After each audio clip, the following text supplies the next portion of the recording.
जय महाकाल। मार्च 2026 का पहला सप्ताह खगोलीय और धार्मिक नजरिए से बेहद ही खास रहेगा। एक और देश भर में होली का उत्साह मनाया जाएगा तो दूसरी ओर साल का पहला चंद्र ग्रहण भी इसी दौरान लगने जा रहा है। 3 मार्च 2026 को लगने वाला यह चंद्र ग्रहण फाल्गुन पूर्व यानी होलिका दहन की तिथि पर पड़ रहा है। ऐसे में लोगों के मन में यह सवाल उठना स्वाभाविक है कि क्या इस बार होली पर ग्रहण का साया पड़ेगा और धार्मिक परंपराओं पर इसका क्या असर होगा। ज्योतिष शास्त्र के अनुसार जब कोई ग्रहण पर्व या त्योहार आसपास पड़ते हैं तो इसका धार्मिक महत्व और प्रभाव दोनों बढ़ जाते हैं। इसी वजह से इस बार का चंद्र ग्रहण खास माना जा रहा है। ज्योतिष शास्त्र कहता है कि ग्रहण के दौरान मानसिक बेचैनी, निर्णयों में भ्रम और भावनात्मक उतार चढ़ाव देखने को प्राप्त होंगे। वहीं वैज्ञानिक दृष्टि से देखें तो चंद्र ग्रहण एक प्राकृतिक खगोलीय घटना है जो तब घटती है जब पृथ्वी, सूर्य और चंद्रमा एक सीधी लाइन में आते हैं और पृथ्वी की छाया चंद्रमा पर पड़ती है। चंद्र ग्रहण 2026 का समय और सूतक काल। खगोलीय गणनाओं के अनुसार 3 मार्च 2026 को लगने वाला यह चंद्र ग्रहण सिंह राशि में पूर्व फाल्गुनी नक्षत्र में होगा। भारत में यह ग्रहण सूर्यास्त के आसपास दिखाई देगा।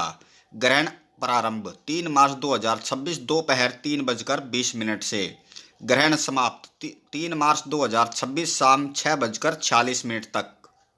सूतक काल। शास्त्रों के अनुसार चंद्र ग्रहण का सूतक 9 घंटे पहले लग जाता है। इस आधार पर सूतक काल मार्च 3 की सुबह लगभग 6:20 से मान्य होगा। धार्मिक मान्यताओं के मुताबिक सूतक काल के दौरान मंदिरों के कपाट बंद रहते हैं और किसी भी तरह के शुभ कार्य जैसे पूजा पाठ, हवन, विवाह या नामकरण आदि वर्जित माने जाते हैं। हालांकि यह नियम उन स्थानों पर लागू होता है जहां चंद्र ग्रहण दिखाई देता है। क्या भारत में भी दिखाई देगा चंद्र ग्रहण? इस बार चंद्र ग्रहण भारत के अधिकांश हिस्से में दिखाई देगा। यही वजह है कि भारत में इसका सूतक काल भी मान्य रहेगा। खगोलीय विवादों के अनुसार यह ग्रहण एशिया, यूरोप, ऑस्ट्रेलिया, अफ्रीका और अमेरिका के कुछ हिस्सों में भी दिखाई देगा। भारत में सूर्यास्त के समय चंद्र ग्रहण दिखाई देने के कारण लोग इसे अपनी आंखों से देख सकेंगे, क्योंकि चंद्र ग्रहण को देखना आंखों के लिए हानिकारक माना जाता है। इसलिए इसे बिना किसी विशेष उपकरण के भी देखा जा सकेगा।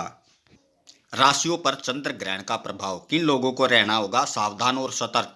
ज्योतिष शास्त्र के अनुसार सिंह में ग्रहण लगने के कारण कुछ राशियों पर इसका असर ज्यादा दिखाई पड़ेगा। विशेष रूप से 3 राशियों को अधिक सावधानी बरतने की आवश्यकता पड़ेगी। तो चलिए सज्जनों, जानते हैं क्या प्रभाव रहेगा चंद्र ग्रहण का वृषभ राशि के जातकों पर। वृषभ राशि वालों के लिए यह चंद्र ग्रहण आर्थिक रूप से राहत देने वाला साबित होगा। लंबे समय से रुके हुए भुगतान या फंसा हुआ पैसा वापस प्राप्त होगा। नौकरी पेशा लोगों को नई जिम्मेवारियां या पदोन्नति के संकेत हैं। व्यापारियों को नए कॉन्टैक्ट या नया ऑर्डर प्राप्त होगा। निवेश में बड़ा फायदे के संकेत हैं। सूतक काल में क्या करें और क्या ना करें? धार्मिक मान्यताओं के अनुसार सूतक काल के दौरान कुछ नियमों का पालन करना शुभ माना जाता है। क्या ना करें? गर्भवती महिला को इस दौरान चाकू, कैंची या सुई जैसी नुकीली चीज़ों का इस्तेमाल नहीं करना चाहिए। सूतक काल में ग्रहण के दौरान भोजन पकाने और खाने से बचना चाहिए। हालांकि बुजुर्गों और बीमार लोगों को छूट दी जाती है। ग्रहण काल में नए काम की शुरुआत या शुभ कार्य नहीं करना चाहिए। क्या करें?